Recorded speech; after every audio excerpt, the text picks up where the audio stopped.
High বন্ধুরা, কেমন আছেন? আশা রাখি ভালো। আহ, আজকে আমি আমাদের চারপাশে যে জগৎ আছে, বাস্তব জগৎ নিয়ে আলোচনা করব। Example is better than percept. মানে দেখতে পারলে কেউ শুনতেছে না, বাস্তব প্রমাণ। আমরা যদি আমাদের চারিদিকে তাকাই তাহলে কি দেখতে পাই?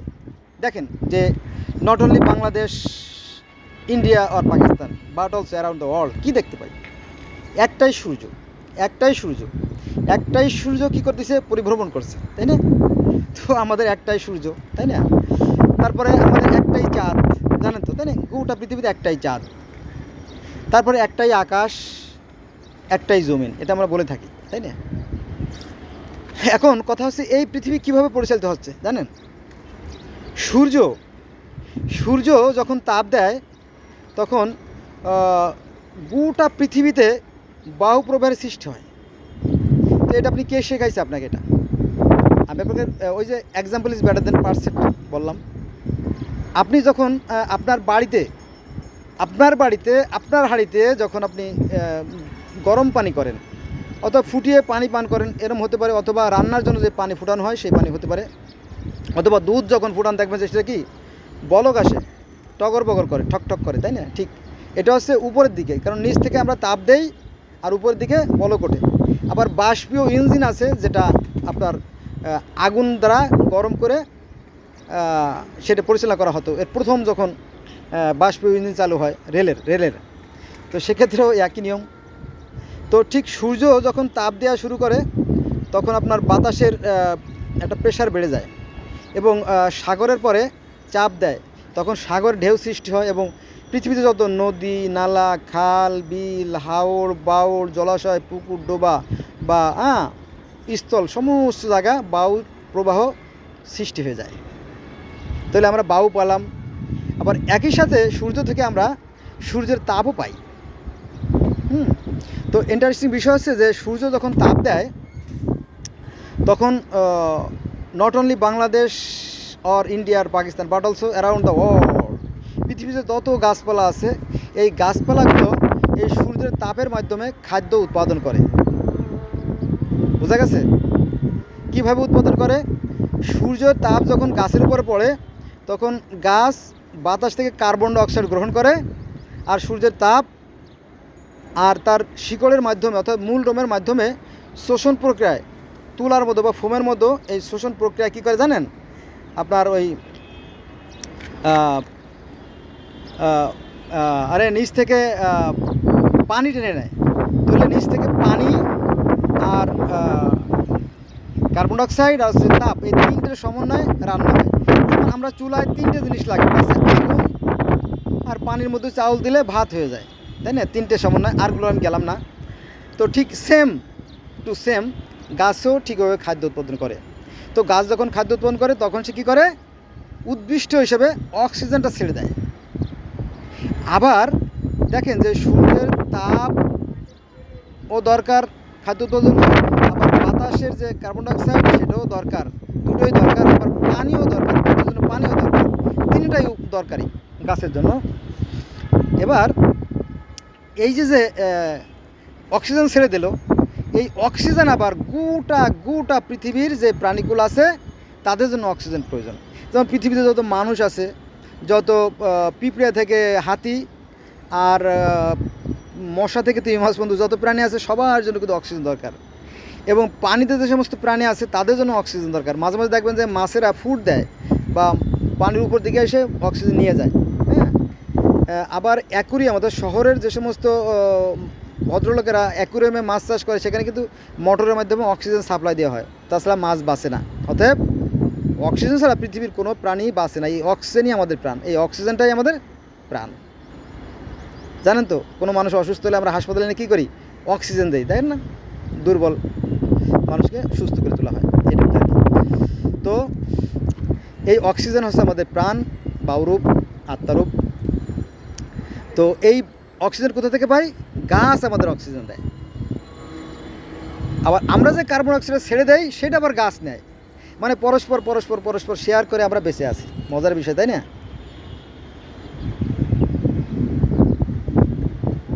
এখন এই সূর্য না হলে আমরা খাদ্য উৎপাদন করতে পারতাম না, তাপের অভাবে এই সূর্য না থাকলে আমরা বাতাসও পেতাম না, অক্সিজেন পেতাম না। সূর্য না থাকলে গাছ খাদ্য উৎপাদন করতে পারতো না, ফলে আমরা চাল, ডাল, আটা, ময়দা, সুজি, নুডলস, পরোটা, ঘি, মাখন, ডালডা, সয়াবিন বা অন্য অন্য যাই আমরা খাই, এইগুলো আমরা প্রকৃতি থেকে আর পেতাম না, সব কিছু বিলীন হয়ে যেত। সৃষ্টিকর্তা আমাদেরকে সমানভাবে এই জিনিসগুলো অদৃশ্যভাবে অদৃশ্যভাবে দিয়ে থাকেন, কিন্তু কিছু নির্বোধ মানুষ এটা বুঝতে পারে না। পবিত্র কোরআন শরীফে অসংখ্য অসংখ্য চিন্তা গবেষণার আয়াত আছে, কিন্তু এগুলো আমরা কিন্তু গবেষণা করি না, কেউ না, টোটালি কেউ না। শুধু আমরা এগুলো মুখস্থ করি আর শোনাই, এতে নাকি সব, এতে নাকি কল্যাণ, এতে নাকি পরকালে জান্নাত। না, এত সস্তা না। এত সস্তা না। এটা গবেষণা তারা করে যারা জ্ঞানী। পবিত্র কোরআন শরীফে 44টা আয়াত আছে চিন্তা গবেষণা, তার মধ্যে কয়েকটা আয়াতের কথা আমি বলি। যেমন আসমান এবং জমিনের মধ্যে নির্দেশন রয়েছে, বহু নির্দেশন রয়েছে। তোমরা যে দুধ পান করো তার মধ্যে নির্দেশন রয়েছে, তোমরা যে জলযানে ছিল তার মধ্যে নির্দেশন রয়েছে।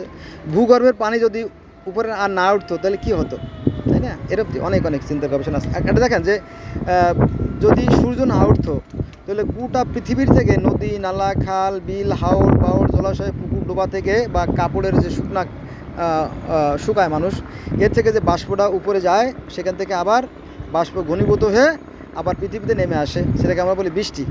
বৃষ্টি না হলে আবার পৃথিবী কী হতো, বিষাক্ত হয়ে যেত। জানেন, মাটিতে এক প্রকার বিষ তৈরি হয় বা ফসফরাস গ্যাস তৈরি হয়। এগুলো প্রকৃতির বিধান, আর তার বিধান সমস্ত মানুষের জন্য সমান। কিন্তু আমরা নির্বোধ, আমরা জ্ঞান চর্চা করি না। আপনি জ্ঞান চর্চা করেন না, দেখবেন যে আপনার প্রতি আল্লাহর রহমত বর্ষিত হবে। বন্ধু, একটা উদাহরণ দেই আমি, তাই না?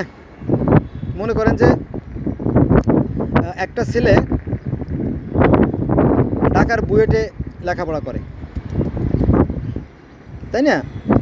সে ছিল মেধাবী এবং অনেক কঠোর পরিশ্রমী। সে আস্তে আস্তে আস্তে একজন ইঞ্জিনিয়ার হলো, সে মাসে ইনকাম করে 10 লাখ।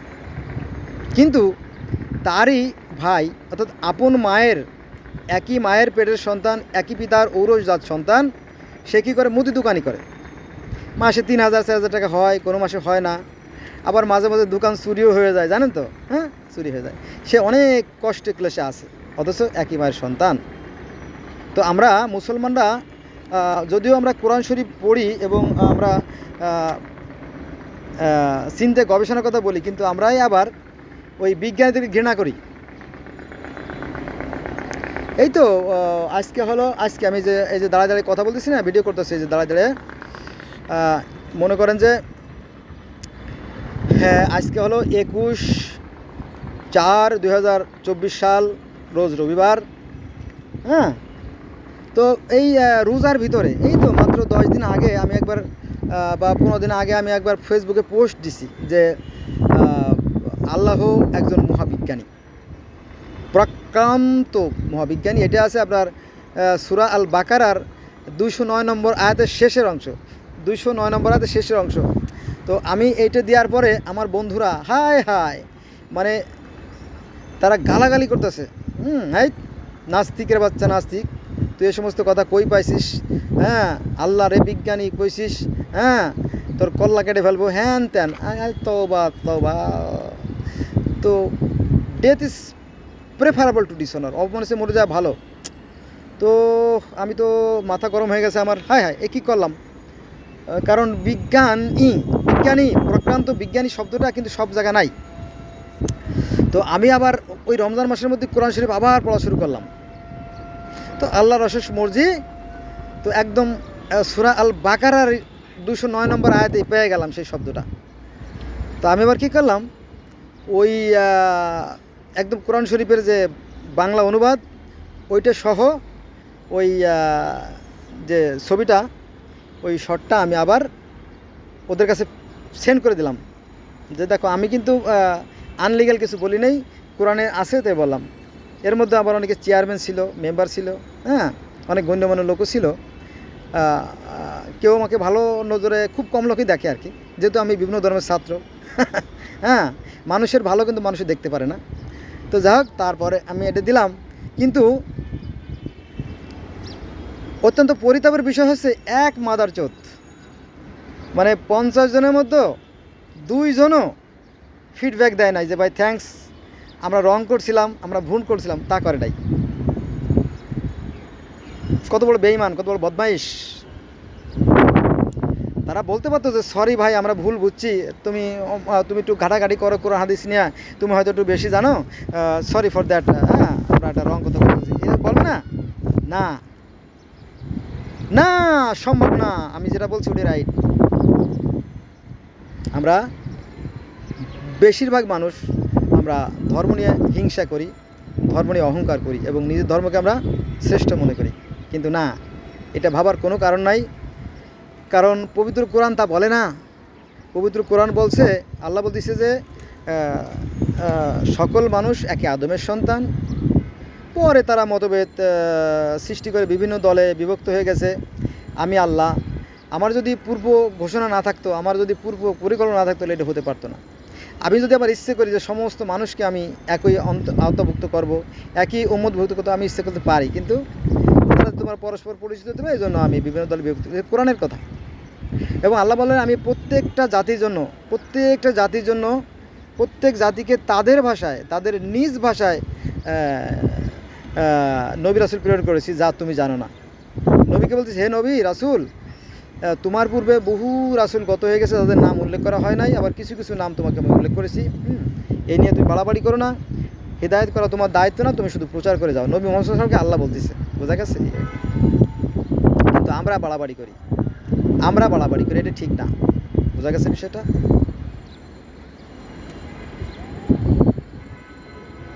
এই হলো বিষয়। তারপরে আপনি যদি সূরা আল বাকারার 4 নম্বর আয়াতটা দেখেন, তো সেই 4 নম্বর আয়াতে আল্লাহ বলতেছে যে তোমরা পূর্ববর্তী কিতাবের প্রতি বিশ্বাস রেখো। এবং সূরা আল বাকারার 177 নম্বর আয়াতে যদি দেখেন, তাহলে সেখানে বলা হয়েছে যে ইব্রাহিম, ইসমাইল, ইসহাক, ইউসুফ, ইউনুস, ইয়াকুব, দাউদ, সুলাইমান, মুসা, ঈসা, জাকারিয়া, হ্যাঁ, এই সমস্ত সবাইকে আমি কি করছি, আমার বিধান দিছি তাদের ভাষায়, হয়তো অন্য নিয়মে। এক একটা জাতির জন্য এক রকম নিয়মও দিছি, একথাও কোরআনে কিন্তু আছে। কিন্তু অধিকাংশ মানুষ কোরআন হাদিস জানে না, কিন্তু তারা কি মুসলমান। অধিকাংশ মানুষ বেদ গীতা জানে না, তারা হিন্দু। অধিকাংশ মানুষ বাইবেল জানে না, তারা খ্রিস্টান। অধিকাংশ মানুষ তার নিজের ধর্ম জানে না, কিন্তু তারা ধর্ম দাবি করে। এটার বিষয়, বুঝছেন? সমস্যা এখানে সৃষ্টি হয় আর কি। যাক, আর সবাই যে সব জানবে তাও না, সবার পক্ষে সব কিছু সম্ভব হয় না। তো আসুন, আজ থেকে আমরা তওবা করি, ধর্ম নিয়ে বাড়াবাড়ি করবো না। সৃষ্টিকর্তার বিধানে কোনো পরিবর্তন হয় না। সৃষ্টিকর্তা ইচ্ছে করলে যা ইচ্ছে তাই করতে পারেন। যেমন এই যে দুবাইতে যে বন্যা দিয়েছেন, বর্ষা দিয়েছেন, বৃষ্টি দিয়েছেন, তাই না, ঝড় দিয়েছেন, তার ইচ্ছে। মানুষের কোনো ক্ষমতা নাই। হ্যাঁ, তবে মানুষের ক্ষমতা আছে যে সে নিজেকে সাবধানে রাখবে, সাবধানে চলবে। বোঝা গেছে বিষয়টা?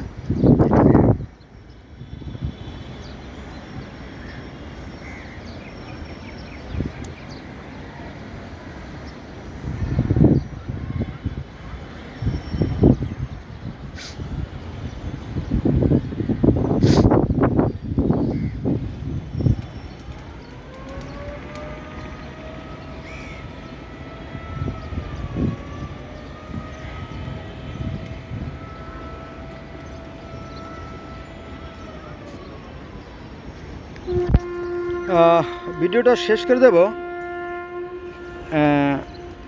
তার আগে একটু কথা বলি বন্ধুরা। সেটা হচ্ছে যে ব্যাঙ বাস করে কুয়ায়। এখন ব্যাঙ যদি চিন্তা করে যে আমি একটু সাগর ভ্রমণে যাব, তাহলে তার পক্ষে এটা কোনো দিনও সম্ভব হবে না। কুয়ার শ্যাডো ব্যাঙ যদি চিন্তা করে যে আমি সাগর ভ্রমণে যাব, কারণ আমিও পানিতে বসবাস করি আর তিমি মাছও পানিতে বসবাস করি, তো আমরা তো তবে ভাই ভাই না, আকাশ পাতাল ব্যবধান। এই ব্যাঙ যদি ওই কুয়া থেকে পুকুরে আসে, বড় পুকুরে আসে বা খালে আসে, তখন সেখানে তারে বড় মাগুর মাছে খেয়ে ফেলবে, ফলি মাছে খেয়ে ফেলবে, তারপরে আপনার শৈল মাছে খেয়ে ফেলবে, গজার মাছে খেয়ে ফেলবে, বোয়াল মাছে খেয়ে ফেলবে। বোঝা গেছে? তাহলে বড় পুকুর বা খালে কিন্তু বোয়াল থাকে, আর নদীতে তো বড় বড় থাকেই।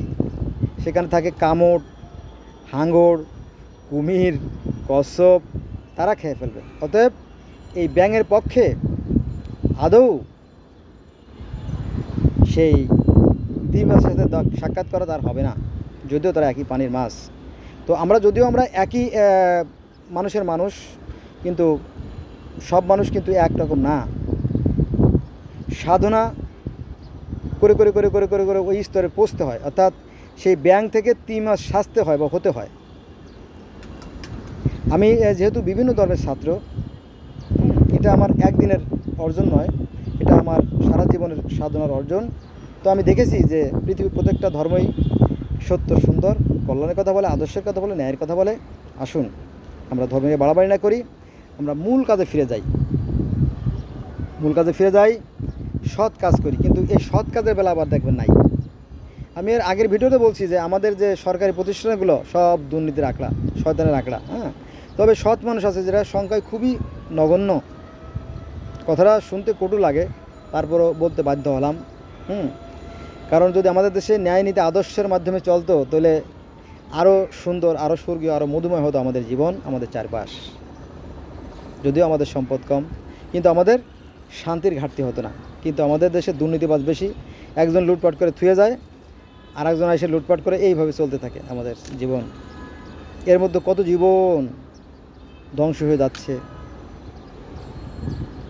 এই অসৎ লোকদের কারণে। আসুন আমরা সত্যের পথ, কল্যাণের পথ, ন্যায়ের পথ, আদর্শের পথ বেছে নেই। সবাই ভালো থাকবেন, আমার জন্য দোয়া করবেন। আল্লাহ হাফেজ। আজকে এই পর্যন্তই।